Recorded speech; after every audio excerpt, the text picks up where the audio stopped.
जय श्री कृष्ण। आषाढ़ मास की शुक्ल पक्ष की एकादशी को देवशयनी एकादशी कहा जाता है। इस दिन से भगवान विष्णु क्षीर सागर की शैया पर अनंत योग निद्रा में चले जाते हैं और कार्तिक मास की एकादशी को योग निद्रा से जागते हैं। इस दौरान भगवान शिव सृष्टि का संचालन करते हैं। देवशयनी एकादशी की कथा के अनुसार एक बार राजा बलि ने तीनों लोकों पर अपना अधिकार कर लिया। इससे परेशान सभी देवता भगवान विष्णु की शरण में गए। भगवान विष्णु ने देवताओं के कष्ट दूर करने के लिए वामन अवतार लिया और राजा बलि से भिक्षा मांगने गए। राजा बलि ने कहा कि हे ब्राह्मण देव, आप जो भी मांगोगे मैं दूंगा, यह मेरा वचन है। वामन देव ने 3 पग भूमि का संकल्प करवाया। इस संकल्प के बाद वामन देवता ने अपना शरीर विशाल कर 2 पग में आकाश और पाताल नाप लिए। तीसरा पग कहाँ रखे, इस पर राजा बलि ने अपने सिर पर तीसरा पग रखने को कहा। इससे भगवान प्रसन्न हुए और उन्होंने चतुर्भुज रूप में दर्शन दिए और वर मांगने को कहा। राजा बलि ने पाताल लोक में बलि के द्वारपाल बनने को कहा। भगवान विष्णु राजा बलि के द्वारपाल बन गए।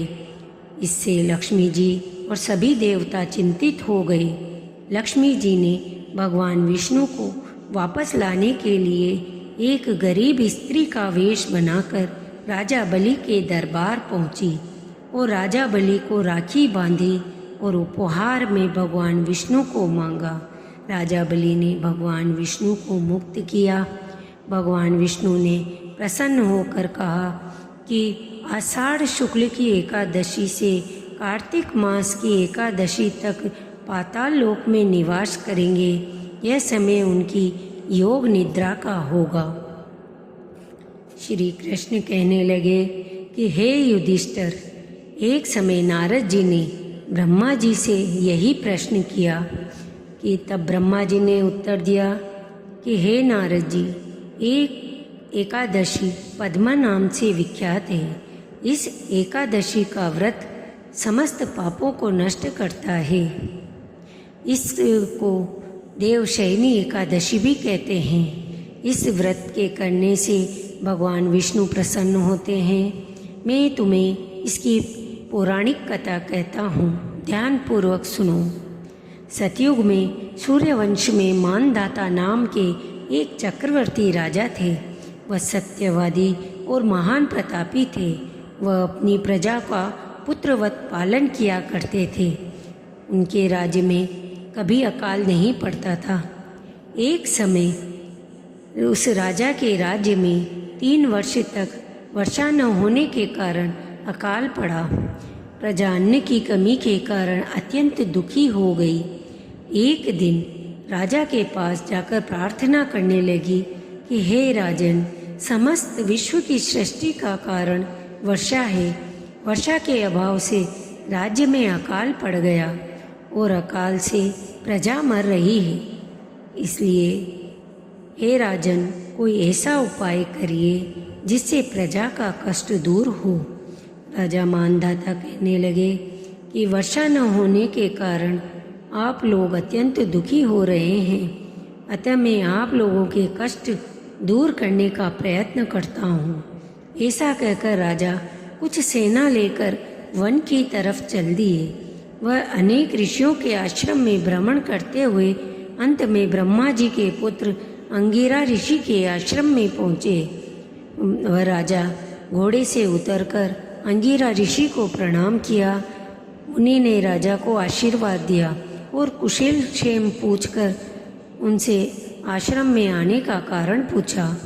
राजा ने हाथ जोड़कर विनीत भाव से कहा, भगवान, सब प्रकार से धर्म पालन करने पर भी मेरे राज्य में अकाल पड़ गया है। इससे प्रजा अत्यंत दुखी है। राजा के पाप के प्रभाव से प्रजा को कष्ट मिलता है, ऐसा शास्त्रों में लिखा है। जब मैं धर्मानुसार राज्य करता हूँ तो मेरे राज्य में अकाल क्यों पड़ा? अतः मुझे इस अकाल का कारण बताइए, साथ ही प्रजा के कष्ट को दूर करने का उपाय भी बताइए। इतनी बात सुनकर ऋषि कहने लगे, राजन, यह सतयुग है, सब युगों में उत्तम है। इसमें धर्म के चारों चरण सम्मिलित है, अर्थात इस युग में धर्म का पूर्ण पालन होता है और थोड़े से भी अधर्म से बहुत बड़ा पाप लगता है। राजन, यदि तुम उपाय जानना चाहते हो तो सुनो। आषाढ़ मास के शुक्ल पक्ष की पद्मा नाम की एकादशी का विधि पूर्वक व्रत करो। व्रत के प्रभाव से तुम्हारे राज्य में वर्षा होगी और प्रजा सुख पाएगी, क्योंकि इस एकादशी का व्रत सब सिद्धियों को देने वाला तथा समस्त उपद्रवों को नष्ट करने वाला है। इस एकादशी का व्रत प्रजा, सेवक तथा मंत्रियों के सहित करो। मुनि के ऐसे वचन सुनकर राजा अपने नगर को वापस आया। उसने विधि पूर्वक पद्मा एकादशी का व्रत किया। उस व्रत के प्रभाव से राज्य में वर्षा हुई और प्रजा को सुख पहुंचा। अतः इस मास की एकादशी का व्रत मनुष्यों को करना चाहिए। यह व्रत इस लोक में भोग और परलोक में मुक्ति देने वाला है। इसकी कथा को पढ़ने और सुनने से मनुष्य के समस्त पाप नष्ट हो जाते हैं।